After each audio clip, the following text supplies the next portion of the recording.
अपने गुरु महादेव के चरणों में मैं प्रणाम करता हूँ। इस कालखंड के प्रथम शिव शिष्य भैया साहब श्री हरिंद्रानंद जी के चरणों में मैं प्रणाम करता हूँ। शक्ति स्वरूपा माँ दीदी नीलम आनंद के चरणों में प्रणाम करते हुए आप सभी गुरु भाई बहनों को प्रणाम करता हूँ। और आज का विषय, जो गुरु भाई बहन जो सक्रिय हैं या काफ़ी पुराने हो गए हैं, कभी कभी वो लोग कहते हैं कि मेरे ऊपर महादेव की दया कम हो गई है।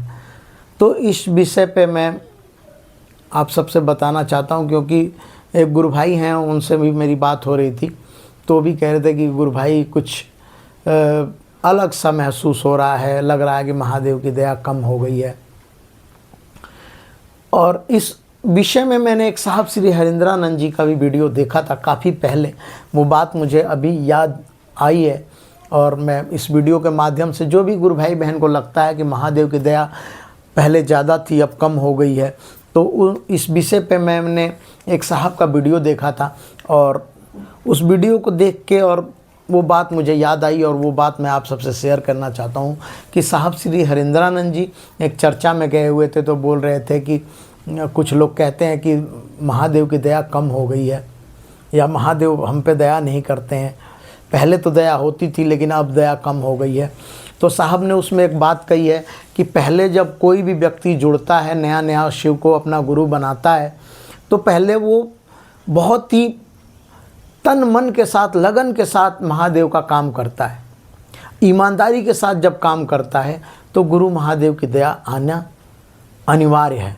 कोई भी व्यक्ति और किसी भी क्षेत्र में, मैं कह रहा हूँ, अपनी बात मैं बता रहा हूँ आप सबसे कि साहब की बातों से मैंने ये प्रेरणा ली कि आप किसी भी क्षेत्र में आप कभी भी देखिएगा कि जो भी व्यक्ति ईमानदारी के साथ अपने काम को करेगा तो रिस्पॉन्स तो आता ही आता है। लेकिन वही व्यक्ति अपने काम के साथ, अपने कर्तव्य के साथ जब लापरवाही करने लगता है, तो जो ईमानदारी से करता हुआ व्यक्ति है और जो थोड़ा सा लापरवाही कर रहा है, तो उसमें डिफरेंस आ जाता है, उसमें फ़र्क आ जाता है। उसी प्रकार हम सब गुरु भाई बहन जो भी हैं, जो गुरु काम तन मन धन के साथ करते हैं, लगन से, ईमानदारी से, निष्ठा से करते हैं, तो पहले जब हम इस प्रारंभिक अवस्था होती है तो हमें दया पाने की ललक होती है, हम बहुत ईमानदारी से करते हैं और महादेव की दया होना निश्चित है, अनिवार्य है। दया महादेव की होने लगती है। लेकिन जब हमारे ऊपर दया होने लगती है तो ये मन कभी ना कभी विचलित होने लगता है और हम लोग थोड़ी सी उसमें लापरवाही कर देते हैं कि चलो कर लेंगे, नियम ही तो है, कर लेंगे।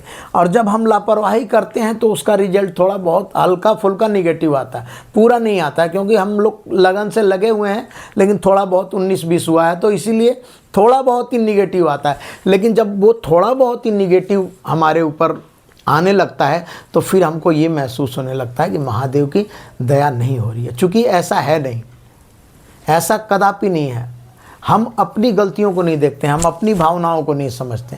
हम अपनी गलतियों को देखें तो हम कदापि ये नहीं कह सकते कि महादेव हम पे दया नहीं करते हैं। एक छोटा सा एग्जाम्पल आप सबको मैं बताना चाहता हूँ कि एक मिस्त्री के साथ एक मजदूर काम करता था और मजदूर जब प्रारंभिक स्थिति थी, जब शुरू में जाता था, तो मिस्त्री ने उससे बोला था कि मेरे साथ ईमानदारी से काम करोगे तो तुम्हारी जो भी तनख्वाह बनेगी उसमें मैं और बढ़ा दूंगा। तुम अगर लगन से मेरे साथ काम करोगे तो अब मैं तुम्हें मान लो कि 500 रुपये दे रहा हूँ, तो मैं तुम्हें 550 रुपये देने लगूँगा या 600 रुपये देने लगूँगा। जब प्रारंभिक स्थिति थी, जब मिस्त्री से मजदूर की बात हुई, तो मजदूर बहुत ही फुर्ती के साथ जाता, ईमानदारी के साथ काम करता, जैसा वो बताते मिस्त्री साहब वैसा वो मजदूर काम करता।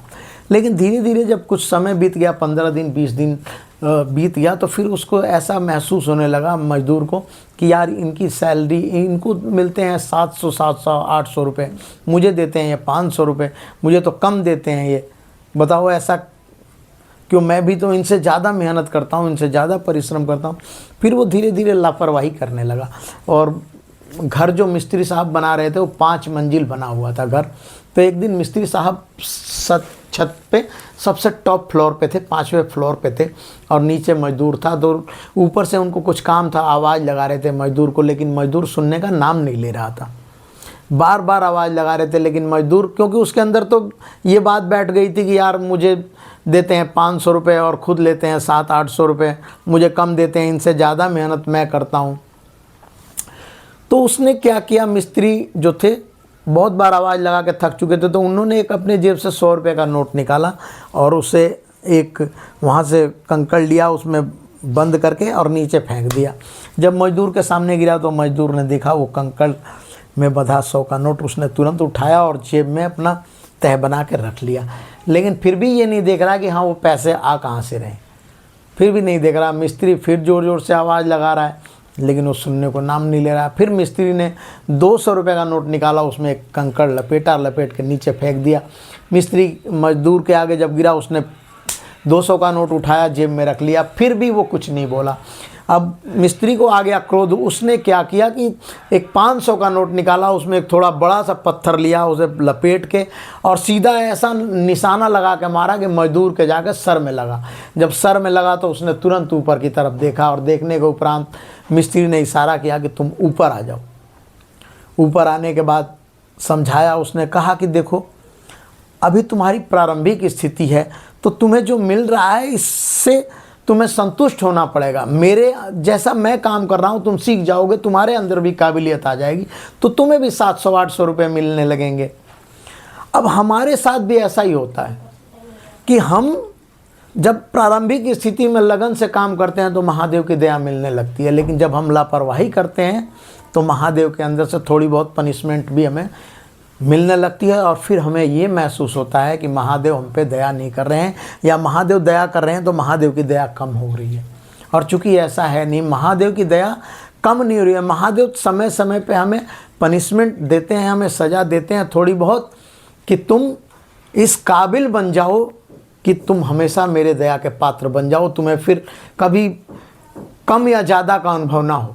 अभी तुम्हें अंदर कम और ज़्यादा का यदि अनुभव हो रहा है तो तुम अभी मेरी दया से बहुत दूर हो, और जिस दिन तुम्हारे अंदर मेरी दया उतर जाएगी या तुम मेरे दया के पात्र बन जाओगे, उस दिन तुम इस बात से बहुत ही अलग हो जाओगे कि मुझे महादेव मेरे पे दया नहीं करते, तो महादेव मेरे पे कम दया करते हैं, तो मैं बहुत लगन से महादेव का काम करता हूँ तो वो काम नहीं करते, ये काम नहीं करते। इन बातों से ऊपर उठ के, और तुम मतलब कहने का मतलब ये है कि तुम इस बात को भूल जाओगे कि महादेव की दया हो रही है कि नहीं हो रही है। तुम्हें सिर्फ ये याद रहेगा कि महादेव मेरे गुरु हैं, महादेव का मैं चेला हूँ, चाहे दया हो या दया मत हो उससे कोई फ़र्क नहीं पड़ता, शिव मेरे हैं, मैं शिव का हूँ। ये बात हमेशा आप ध्यान रखिएगा। ज़िंदगी में कभी भी अपने गुरु को तौलने की हैसियत हमारे अंदर नहीं है, या हमारे वरेण्यम वरिष्ठतम गुरु भाई साहब श्री हरेंद्रानंद जी को तौलने की हैसियत नहीं है। उन्होंने उतना संघर्ष करके पाया है, और हम सब भी संघर्ष करके पा सकते हैं। इन्हीं शब्दों के साथ आप सबको पुनः प्रणाम।